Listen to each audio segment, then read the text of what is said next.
Hello students, welcome to my YouTube channel Vishal Biology Classes. Today we are going to start chapter 11 of class 12th NCERT, that is biotechnology principles and process. In this chapter we will going to understand what is biotechnology and what is its applications. इसके बाद जो हम नया video लेके आएंगे उसमें हम इस चैप्टर के दूसरे टॉपिक्स हैं जैसे tools of recombinant DNA technology and process of recombinant DNA technology, उन टॉपिक्स को अगले वीडियो में हम कवर करेंगे। तो चलिए स्टार्ट करते हैं। बच्चों, सबसे पहले हमें ये समझना होगा कि बायोटेक्नोलॉजी होता क्या है, व्हाट इज़ बायोटेक्नोलॉजी। तो अकॉर्डिंग टू एनसीईआरटी अगर आप समझोगे तो इसमें दिया गया है कि biotechnology deals with the techniques in which we use the living organisms like microorganisms, plants, animal cells and their components, that is all to obtain the product and services for the benefit of humans। यानी अगर मैं सीधे सीधे आपको समझाना चाहूँ तो सीधे सीधे the use of techniques to manipulate the organism और to obtain the useful product for human welfare. Okay, इसके बाद अगर हम देखें तो ऐसा नहीं है कि बायोटेक्नोलॉजी कोई नई ब्रांच ऑफ साइंस है। इसके अंदर हम देखेंगे कि हम बहुत ही एंशियंट टाइम से भी हम बायोटेक को यूज़ करते चले आ रहे हैं। जैसे अगर मैं सीधे ये बात करूं तो बायोटेक क्या है, हमारे काफ़ी एंशियंट टाइम से हम बायोटेक का यूज़ कर रहे हैं इन अ डिफरेंट वे, जिसे हम बोलते हैं ट्रेडिशनल बायोटेक। और आज की जो बायोटेक है वो थोड़ी डिफरेंट है, जिसे हम कहते हैं मॉडर्न बायोटेक। ठीक है, ट्रेडिशनल बायोटेक से मेरा मतलब है, जैसे अगर हम देखें तो हम बहुत ही एंशियंट टाइम से अपने घरों में कर्ड बनाते आ रहे हैं, ब्रेड्स बनाते आ रहे हैं, वाइन बना रहे हैं। तो इन सब प्रोसेसेस में कहीं ना कहीं माइक्रोब्स मीडिएटेड प्रोसेसेस को हम यूज़ करते थे, है ना। कर्ड बनाने में हम देखते हैं लैक्टोबैसिलस का यूज़ होता है, या ब्रेड और वाइन बनाने में अदर माइक्रोब्स को हम यूज़ करते हैं। लेकिन आज की जो मॉडर्न बायोटेक है, it is something different from the traditional biotech. क्या डिफरेंट है इसको अगर आप देखो तो आज की जो मॉडर्न बायोटेक है उसमें यूज़ हम करने लगे हैं वेरियस प्रोसेसेस एंड टेक्निक्स का, जैसे genetic engineering. In modern biotech we use various process like genetic engineering, and genetic engineering is use to modify the phenotype of organism by changing their genetic material. यानी genetic material के अंदर अगर हम किसी भी organism के genetic material क्या होते हैं, उसका डीएनए या आरएनए, अगर हम किसी भी जेनेटिक मटेरियल में कोई भी चेंजेस लेके आते हैं तो उसका फिनोटाइप ऑटोमेटिकली चेंज हो जाएगा। तो इसी को हम कहते हैं मॉडर्न बायोटेक। यानी इसका मतलब ये हुआ कि जो ट्रेडिशनल बायोटेक थी उसमें हम कोई भी मॉडर्न टेक्नोलॉजी का यूज़ नहीं कर रहे थे, उसमें सिंपल माइक्रोस मीडिएटेड प्रोसेसेस का यूज़ किया जा रहा था। लेकिन मॉडर्न बायोटेक्नोलॉजी में हम बहुत सारी प्रोसेस और नई नई टेक्निक्स का यूज़ करके ऑर्गेनिजम्स के जेनेटिक मटेरियल को चेंज कर रहे हैं, ताकि हम उनसे नए कैरेक्टर्स डेवलप करा सकें या उनसे नए नए प्रोडक्ट्स हम ऑब्टेन कर सकें। इसी को हम मॉडर्न बायोटेक्नोलॉजी कहते हैं। I think European federation of biotech था, इसने इन सारी चीज़ों को उसने इंटीग्रेट कर दिया। यूरोपियन फेडरेशन बायोटेक की क्या डेफिनेशन देता है, वो कहता है कि the integration of natural science and organisms और the molecular analogs to produce the products and services. ठीक है, यानी सारी चीज़ों को अगर हम इंटीग्रेट करके, चाहे उसमें नेचुरल साइंस हो, चाहे नई नई टेक्निक्स हों या ऑर्गेनिजम्स हों, तो इन सब को अगर हम इंटीग्रेट कर दें और एक ही चीज़ हमारा एक ही मोटो एक ही हो, वो क्या हो, to obtain the useful products for human welfare, तो उसे हम बायोटेक्नोलॉजी कहेंगे। तो बायोटेक्नोलॉजी क्या होता है सबको समझ में आ गया। बायोटेक्नोलॉजी को आप अपने अकॉर्डिंग भी डिफाइन कर सकते हो, लेकिन एग्जाम में मोस्टली पूछा जाएगा कि यूरोपियन फेडरेशन के अकॉर्डिंग बायोटेक्नोलॉजी क्या होती है, तो आपको ये डेफिनेशन देनी पड़ेगी कि the integration of natural science. ठीक है, तो इसके बाद हम अगले टॉपिक पे चलते हैं। इसके बाद हमारा अगला टॉपिक है प्रिंसिपल्स ऑफ बायोटेक्नोलॉजी। बच्चों, प्रिंसिपल्स ऑफ बायोटेक्नोलॉजी में हम देखेंगे कि आज की जो मॉडर्न बायोटेक इवॉल्व हुई है, इसमें आपने बेसिकली 2 कोर टेक्नोलॉजीज़ का यूज़ किया है। यानी there are 2 core techniques which help in evolving the modern biotechnology. और ये कौन कौन सी 2 कोर टेक्निक्स हैं, इसमें पहली हमारी कोर टेक्निक है genetic engineering. Genetic engineering is the technique of making any alteration in the genetic material and then it introduce into the host DNA। यानी हम कहना ये चाह रहे हैं कि अगर हमारे पास कोई भी ऑर्गेनिज्म है, सपोज ये कोई बैक्टीरिया है और ये इसके अंदर कोई डीएनए है, तो इसके डीएनए में अगर हम कोई भी ऑल्ट्रेशन कर रहे हैं यानी इसको चेंज कर रहे हैं, तो ऑटोमेटिकली इसके फिनोटाइप भी चेंज हो जाएंगे। तो ये जो ऑल्ट्रेशन करने की जो टेक्निक्स है, जो इसके फिनोटाइप्स को बदलने की ये जो टेक्निक्स है, इसी को हमने क्या कहा है, जेनेटिक इंजीनियरिंग। ठीक है, अब इसके अंदर हम चेंज क्यों कर रहे हैं वो सब आप जान गए हो। किसी भी ऑर्गेनिज्म में आप चेंज इसलिए कर रहे हो ताकि आप उससे अपना डिजायर्ड प्रोडक्ट बनवा सको। ओके, अब देखिए कोई भी ऑर्गेनिज्म में आपने ऑलरेडी कोई जेनेटिक मटेरियल चेंज कर दिया है, तो ऐसे ऑर्गेनिज्म को आप क्या कहते हो, genetically modified organism. Genetically modified organism, या सीधे सीधे मैं कहूँ जीएमओ। ठीक है, genetically modified. Genetically modified organism को हम ट्रांसजेनिक ऑर्गेनिज्म भी कह सकते हैं। यानी तो जो भी जेनेटिकली मॉडिफाइड ऑर्गेनिज्म होता है उसको आप जीएमओ ऑर्गेनिज्म बोल सकते हो या ट्रांसजेनिक ऑर्गेनिज्म बोल सकते हो, एक ही बात है। ठीक है, इसके बाद है मेंटेनेंस ऑफ स्टेराइल कंडीशंस। देखिए इसका मतलब क्या हुआ, मेंटेनेंस ऑफ स्टेराइल कंडीशन में हम क्या करते हैं कि जो भी आपके पास जीएमओ ऑर्गेनिज्म है, सपोज ये आपका जीएमओ ऑर्गेनिज्म है जेनेटिकली मॉडिफाइड, अब हम क्या करेंगे, इसको ग्रो कराएंगे, इसको कल्चर कराएंगे। अब क्योंकि ये हमारा डिजायर्ड ऑर्गेनिज्म है, यानी इसके अंदर हमारा डिजायर्ड जीन है जिसके अंदर हमने चेंज किए हैं, तो इसको जब हम ग्रो कराएंगे तो इसको ग्रो कराने के लिए आपको स्टेराइल कंडीशंस की ज़रूरत पड़ती है। यानी we can say that for the growth of any desired microbes और the cells to obtain their product in large quantity, तो we need a maintenance of sterile conditions। ठीक है, maintenance of sterile conditions are very essential for the growth of any desired microbes। तो how we can achieve the sterile conditions, तो we can achieve it by biochemical processing या bioprocess engineering। ठीक है, यानी ये जो मेंटेनेंस ऑफ स्टेराइल कंडीशन है इसको आप बायो प्रोसेस इंजीनियरिंग भी कह सकते हो और केमिकल इंजीनियरिंग भी कह सकते हो। Basically it enables the growth of desired organism. ठीक है, यानी अब जो भी डिजायर्ड ऑर्गेनिज्म है उससे आप लार्ज अमाउंट में प्रोडक्ट बनाना चाहते हो, जैसे वैक्सीन्स हैं, एंजाइम्स हैं, तो उसको बड़े स्केल पे आपको ग्रो कराना पड़ता है। अब ग्रो कराने के लिए स्टेराइल कंडीशंस की ज़रूरत पड़ती है, तो स्टेराइल कंडीशंस को हम बायो प्रोसेसिंग इंजीनियरिंग या केमिकल इंजीनियरिंग के थ्रू अचीव करते हैं। तो maintenance of sterile condition is the second principle of biotechnology. First principle was genetic engineering, then maintenance of sterile conditions by bio processing engineering, और chemical engineering is the principles of biotechnology. Okay, alright, I think सब समझ में आ रहा होगा। इसके बाद हम आगे अगले टॉपिक पर चलते हैं।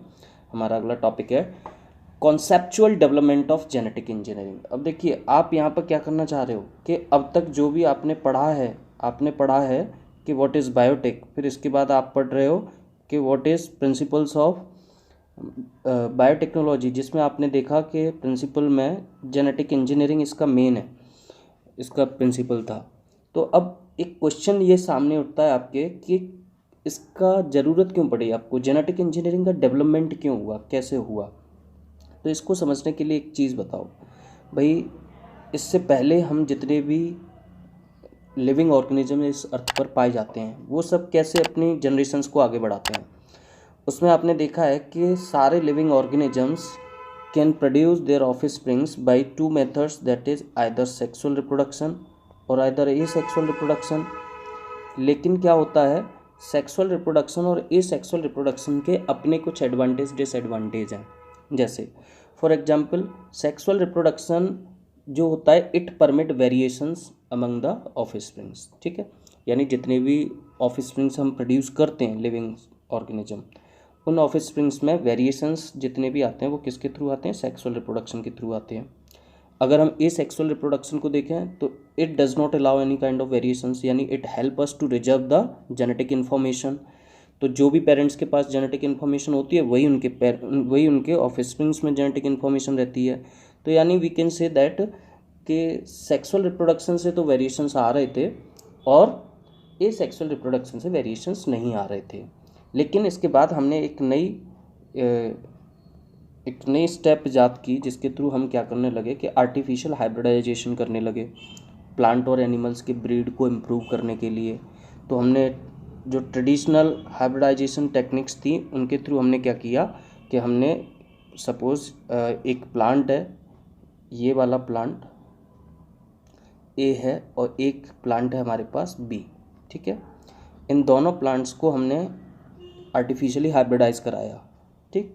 तो जब हमने इनको हाइब्रिडाइज कराया तो इन दोनों से जो नया ऑफस्प्रिंग बना यानी एक नया प्लांट बना सी, इसको हम कहेंगे कि इसके पास जो कैरेक्टर्स आए वो इन दोनों के आए, ए के भी आए बी के भी आए। हमने ये क्रॉस क्यों कराया था कि हम चाह रहे थे कि ए के कुछ कैरेक्टर और कुछ कैरेक्टर बी के हमारे सी प्लांट में आ जाएं। लेकिन यहाँ हुआ क्या, यहाँ जो आप चाह रहे थे वो तो हुआ ही, लेकिन यहाँ कुछ एक्स्ट्रा भी हुआ। एक्स्ट्रा ये हुआ कि जो आप डिजायर्ड कैरेक्टर इस प्लांट सी में चाह रहे थे उसके अलावा कुछ अनडिजायर्ड कैरेक्टर्स भी यहाँ पे आ जाते हैं। यानी कहने का मतलब ये है, मैं कहना ये चाह रहा हूँ बच्चों कि जो ट्रेडिशनल हाइब्रिडाइजेशन मेथड था प्लांट और एनिमल्स की नए वेराइटीज़ को इम्प्रूव करने का, इसमें इस मेथड के थ्रू दो डिसएडवांटेज हमें दिखे। दो डिसएडवांटेज क्या दिखे उसको समझो। पहला डिसएडवांटेज यह था कि जितने भी डिजायर्ड कैरेक्टर्स थे वो सारे के सारे नहीं आ रहे थे। यानी ए में से हम जो चाह रहे थे कि इसके सारे कैरेक्टर, इसके कुछ जितने भी अच्छे कैरेक्टर्स हैं वो हमारे सी में आ जाएं, तो कुछ तो आ गए थे, है ना, लेकिन सारे अच्छे कैरेक्टर नहीं आए, सारे हमारे डिजायर्ड ट्रेट्स नहीं आए। दूसरा ये हुआ कि जो अनडिजायर्ड जीन्स थे वो भी इसमें ट्रांसफ़र हो गए। तो यानी कुछ अनडिजायरेबल कैरेक्टर्स भी डिजायर्ड कैरेक्टर के साथ साथ ट्रांसफ़र हो रहे हैं। कहने का सेंस ये है कि जो डिसएडवांटेज हमें यहाँ पे दिख रहे हैं वो डिसएडवांटेज वेरी क्लियर हैं कि दो प्लांट्स में या दो एनिमल्स में जब हम आपस में क्रॉस कराते हैं तो उनमें से एक तो सारे डिजायर्ड कैरेक्टर ट्रांसफ़र नहीं होते, दूसरा है कि डिजायर्ड कैरेक्टर के साथ साथ कुछ अनडिजायरेबल ट्रेट्स भी आ जाते हैं। तो अब हमारे सामने चैलेंज ये था कि कोई ऐसा नया मेथड ईजाद किया जाए जिसके थ्रू क्या हो कि केवल और केवल डिजायर्ड कैरेक्टर ही नेक्स्ट जनरेशन में ट्रांसफ़र हों। तो इसके लिए हमने एक नई टेक्नोलॉजी ईजाद की जिसका नाम था जेनेटिक इंजीनियरिंग। यानी कहने का सेंस ये है कि in genetic engineering both the above defects were removed. यानी जेनेटिक इंजीनियरिंग के थ्रू इन दोनों प्रॉब्लम्स का सलूशन हमने ढूंढ लिया। क्यों ढूंढ लिया? क्योंकि जेनेटिक इंजीनियरिंग के अंदर केवल और केवल डिजायर्ड कैरेक्टर्स ही हमारे नेक्स्ट जनरेशन में ट्रांसफ़र होते हैं। यानी जेनेटिक इंजीनियरिंग में हम क्या करते हैं, सबसे पहले अपने डिजायर्ड जीन को आइसोलेट करते हैं किसी के अंदर से, फिर उसको इंट्रोड्यूस कर देते हैं टारगेट ऑर्गेनिज्म में। तो टारगेट ऑर्गेनिज्म के अंदर जाता है तो वहाँ पर रिकॉम्बिनेंट डीएनए बन जाता है। कहने का मतलब ये है कि जेनेटिक इंजीनियरिंग के थ्रू जिस कैरेक्टर को आप अपने ऑफस्प्रिंग में चाहते हो या टारगेट ऑर्गेनिज्म के अंदर चाहते हो, केवल वही जीन उसके अंदर ट्रांसफ़र करके वही कैरेक्टर बनाया जा सकता है। कुछ समझ में आया? अब अगला टॉपिक है हमारा techniques of genetic engineering. Techniques of genetic engineering में हम क्या देखेंगे कि कौन कौन सी ऐसी टेक्निक्स हैं जिन्हें हम जेनेटिक इंजीनियरिंग में यूज़ करते हैं। तो देखिए, इसमें पहली टेक्निक होगी हमारी क्रिएशन ऑफ रिकॉम्बिनेंट डीएनए, यानी कैसे रिकॉम्बिनेंट डीएनए बनाया जाता है वो हम इसके अंदर पढ़ेंगे। दूसरा हम देखेंगे कि उस रिकॉम्बिनेंट डीएनए को फिर होस्ट के अंदर ट्रांसफ़र किया जाता है, वो भी हम इसके अंदर देखेंगे। तीसरा इसमें होता है जीन क्लोनिंग, कि जो भी आपने होस्ट के अंदर अपना रिकॉम्बिनेंट डीएनए डाला है वो उसकी कॉपी कैसे होती है, यानी क्लोनिंग ऑफ जीन किसे कहते हैं, हम कॉपिंग ऑफ जीन को कहते हैं। तो देखिए, इसमें सबसे पहले हम क्या करते हैं, रिकॉम्बिनेंट डीएनए बनाने के लिए एक एलियन पीस ऑफ डीएनए को किसी होस्ट के डीएनए से अगर अटैच कर जाते हैं तो उसे हम कहते हैं रिकॉम्बिनेंट डीएनए, ठीक है। दूसरा है कि जब यही रिकॉम्बिनेंट डीएनए होस्ट के अंदर जाके अपनी कॉपी करता है तो इसे हम कहते हैं जीन क्लोनिंग। इसे हम क्या कह देते हैं, जीन क्लोनिंग। इसके बाद है कि जो क्लोन्ड जीन है अब उसको हम क्या करेंगे, ऑर्गेनिज्म के अंदर ट्रांसफ़र कर देंगे और इसे हम कहते हैं जीन ट्रांसफ़र। तो टेक्निक्स ऑफ जेनेटिक इंजीनियरिंग में हमने क्या देखा, यानी व्हाट इज़ रिकॉम्बिनेंट डीएनए, तो हमने कहा when a alien piece of DNA is attached to the host DNA is called recombinant DNA. फिर हमने देखा व्हाट इज जीन ट्रांसफ़र, तो हमने कहा जो भी रिकॉम्बिनेंट डीएनए बना जब उसको हम होस्ट के अंदर ट्रांसफ़र कर देते हैं और वो वहाँ जाके अपनी कॉपी करता है तो उसे जीन क्लोनिंग कहते हैं। जीन ट्रांसफ़र किसे कहते हैं कि जो भी क्लोन्ड जीन है, जो भी जिसने अपनी कॉपी क्लोन की है, अब वो दूसरे ऑर्गेनिज्म में जब ट्रांसफ़र होगा तो उसे हम जीन ट्रांसफ़र कहेंगे। आ गया बात समझ में? चलो अगला टॉपिक है हमारा creation of first recombinant DNA, यानी यहाँ पे हम समझेंगे कि पहला रिकॉम्बिनेंट डीएनए कैसे बना। तो पहला रिकॉम्बिनेंट डीएनए जब आप एनसीईआरटी खोलते हो तो इसमें आपको एक इन्फॉर्मेशन मिलती है कि first recombinant DNA was made by Stanley Cohen and Herbert Boyer in 1972। लेकिन आपको समझना होगा कि इन दोनों ने मिलकर किस तरीके से फर्स्ट रिकॉम्बिनेंट डीएनए कंस्ट्रक्ट किया, तो इसको समझेंगे। इसमें आप देखोगे कि इन दोनों ने क्या किया, एक साल्मोनेला टाइफी नाम का बैक्टीरिया था जिस पे ये रिसर्च कर रहे थे अपनी। इस बैक्टीरिया के अंदर इन्होंने देखा कि एक एक्स्ट्रा सर्कुलर डीएनए, एक तो इसका अपना खुद का डीएनए था बैक्टीरिया का, लेकिन इसके अलावा एक बैक्टीरिया के अंदर एक एक्स्ट्रा सर्कुलर डीएनए पाया जाता है। इस एक्स्ट्रा सर्कुलर डीएनए को इन्होंने क्या नाम दिया, प्लाज्मिड। इस एक्स्ट्रा सर्कुलर डीएनए को हम क्या बोलते हैं, प्लाज्मिड। तो what is plasmid? Plasmid is an extra DNA which is present in bacterial cell and it act as a vector to carry the desired genes। कहने का सेंस क्या है, ध्यान से समझेंगे कि देखो इन्होंने ये एक एक्स्ट्रा डीएनए साल्मोनेला टाइफी नाम के बैक्टीरिया में से बाहर निकाला और इसके अंदर इन्होंने देखा कि इसके पास एक जीन है भाई, इसको हम ऐसे जीन बना देते हैं। जीन क्या होता है, किसी भी डीएनए का स्मॉलेस्ट पार्ट, ठीक है, उसे हम जीन कहते हैं। इस जीन के, इस पूरे प्लाज्मिड में एक जीन था जो इस प्लाज्मिड को एक प्रॉपर्टी देता है, एंटीबायोटिक रेजिस्टेंस प्रॉपर्टी। तो एंटीबायोटिक रेजिस्टेंस जीन को इन्होंने क्या किया, इस साल्मोनेला टाइफी के प्लाज्मिड में से कट करके बाहर निकाल लिया, ठीक है। यानी अब इस जीन को हम बाहर निकाल लेते हैं, ये सपोज जीन हमने बाहर निकाल लिया, इसको हमने बोल दिया एंटीबायोटिक रेजिस्टेंस जीन, ठीक है। और ये हमने कहाँ से निकाला है, साल्मोनेला टाइफी नाम के बैक्टीरिया के अंदर से। आप इसको बोल सकते हो कि ये हमारा डिजायर्ड जीन है, ठीक है। ये डिजायर्ड जीन है जिसके पास एक प्रॉपर्टी है, उस प्रॉपर्टी का क्या नाम है, एंटीबायोटिक रेजिस्टेंस प्रॉपर्टी, ठीक है। अब इन्होंने क्या किया, पहले इसको देख लेते हैं इन्होंने क्या किया। सबसे पहले they isolate the antibiotic resistant gene from the plasmid of salmonella typhi by cutting the plasmid at specific location with the help of restriction endonuclease. यानी इस प्लाज्मिड में से इन्होंने इस जीन को कैसे निकाला, रिस्ट्रिक्शन एंडोन्यूक्लियस की हेल्प से। ये एंजाइम्स को हम आगे पढ़ेंगे, ये क्या होते हैं, इनके बारे में अभी आगे डिटेल में आएगा। लेकिन इसके बाद इन्होंने क्या किया वो हमें समझना है। इसके बाद इन्होंने क्या किया, सेम रिस्ट्रिक्शन एंडोन्यूक्लियस से इन्होंने एक और बैक्टीरिया के प्लाज्मिड को बाहर निकाल के कट किया। यानी कहने का मतलब क्या है कि एक दूसरा बैक्टीरिया था ई कोलाई, इसके पास भी एक प्लाज्मिड था, लेकिन इस प्लाज्मिड में कोई भी रेजिस्टेंस प्रॉपर्टी नहीं थी, एंटीबायोटिक रेजिस्टेंस प्रॉपर्टी नहीं थी। तो इन्होंने क्या किया, सबसे पहले इस प्लाज्मिड को बाहर निकाला। ये प्लाज्मिड किसका, ये ध्यान रखना है, ये ई कोलाई का प्लाज्मिड है और इनके पास पहले से ये एक जीन है ही। ये जीन किसका है, ये जीन साल्मोनेला टाइफी के अंदर से निकाला हुआ जीन है। अब इन्होंने क्या किया, रिस्ट्रिक्शन एंडोन्यूक्लियस एंजाइम लिए और रिस्ट्रिक्शन एंडोन्यूक्लियस से पहले इसको ट्रीट किया और सेम इसको ट्रीट किया, यानी रिस्ट्रिक्शन एंडोन्यूक्लियस। तो जैसे ही यहाँ पे रिस्ट्रिक्शन एंडोन्यूक्लियस डालेंगे तो ये कट, इसका ये पीस कट हो जाएगा, यानी यहाँ से कट जाएगा। और फिर डीएनए लाइगेज की हेल्प से हम क्या करेंगे, इन दोनों को जोड़ देंगे। यानी किन दोनों को, यानी एक तो ये हमारा प्लाज्मिड जिसको हमने अभी रिस्ट्रिक्शन एंडोन्यूक्लियस से काट दिया है, और ये हमारे पास क्या है, डिजायर्ड जीन है। इसको हमने क्या किया, यहाँ पे इसमें लिंक कर दिया और इसको लिंक करने के लिए हमने यहाँ क्या डाला, लाइगेज एंजाइम। लाइगेज एंजाइम क्या करता है, दो कटे हुए पीसेस को आपस में सील कर देता है, उनको जोड़ देता है, ठीक है। तो अब आप देख रहे हो कि आपने क्या किया कि सबसे पहले आपने एंटीबायोटिक रेजिस्टेंट जीन को आइसोलेट किया था, कहाँ से, साल्मोनेला टाइफी से, रिस्ट्रिक्शन एंडोन्यूक्लियस की हेल्प से। फिर आपने दूसरे बैक्टीरिया यानी ई कोलाई के प्लाज्मिड को कट किया और फिर इन दोनों डीएनए को, एक डिजायर्ड जीन और एक प्लाज्मिड, इन दोनों को आपस में जोड़ दिया और जोड़ने के बाद आपके पास जो प्रोडक्ट बना वो क्या था, हमारा फर्स्ट रिकॉम्बिनेंट डीएनए। देखिए ये फर्स्ट रिकॉम्बिनेंट डीएनए हो गया, जिसमें ये प्लाज्मिड किसका है, प्लाज्मिड किसका है जल्दी बताओ, ये प्लाज्मिड है ई कोलाई का। और इसके अंदर आपने कौन सा जीन डाला है, एंटीबायोटिक रेजिस्टेंट जीन को इसमें लिंक किया है। ये जीन कहाँ से निकाला था आपने, साल्मोनेला टाइफी के प्लाज्मिड में से निकाला था।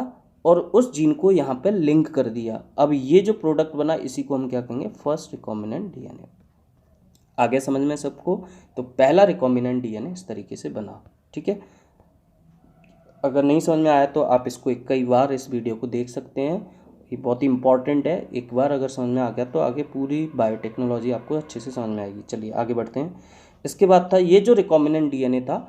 अब इस रिकॉम्बिनेंट डीएनए को, ये रिकॉम्बिनेंट डीएनए को फिर से आप ई कोलाई के अंदर रख देंगे ले जाके, और ई कोलाई के अंदर जैसे ही ये जाएगा फिर वहाँ पे ये उस बैक्टीरिया के डीएनए पॉलीमरेज एंजाइम को यूज़ करके अपनी कॉपी करेगा और अपने कई सारे इस तरीके के प्लाज्मिड, कई तरीके के रिकॉम्बिनेंट डीएनए बना लेगा। सपोज जैसे ये हमारा बैक्टीरिया है यानी ई कोलाई, जिसके अंदर आपने ये अपना रिकॉम्बिनेंट डीएनए रख दिया था अंदर, ये इसके पास डिजायर्ड जीन है।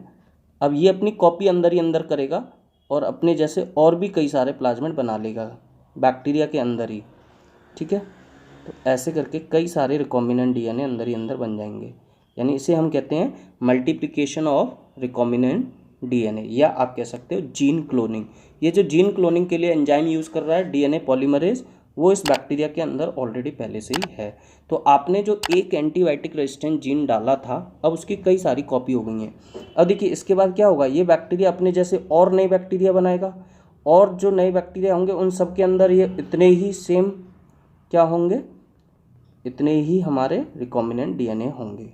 ठीक है, यानी इससे और नए बैक्टीरिया बन सकते हैं और सबके अंदर हमारे इतने ही रिकॉम्बिनेंट डीएनए होंगे, यानी हमारे डीएनए की कॉपी होती चली जा रही है। तो इस तरीके से पहला रिकॉम्बिनेंट डीएनए बना और रिकॉम्बिनेंट डीएनए को फिर हमने कॉपी कराया यानी जीन क्लोनिंग कराई। तो इसके बाद हम आगे बढ़ते हैं। चलिए अब तक हमने क्या पढ़ा, हमने पढ़ा कि there are 3 basic steps are required to produce genetically modified organism. पहला ही था identification of DNA with the desirable genes. Next step में हमने क्या किया था, वो जो आइडेंटिफाई किया था जीन उसको इंट्रोड्यूस किया into the host organism, and then maintenance of introduce gene into the host and their transfer to the progeny. यानी हमने उसको बैक्टीरिया को या ऑर्गेनिज्म को फिर से हमने ग्रो कराने के लिए स्टेराइल कंडीशंस को मेंटेन किया तब तक वो अपने डिजायर्ड प्रोडक्ट को ऑब्टेन ना करे। ठीक है, तो आज के लिए बस इतना ही दोस्तों। अगले वीडियो में हम नेक्स्ट टॉपिक्स को कवर करेंगे, तब तक आप ये वीडियो देखते रहिए। अगर आपको ये पसंद आया तो please like share and subscribe. Thank you.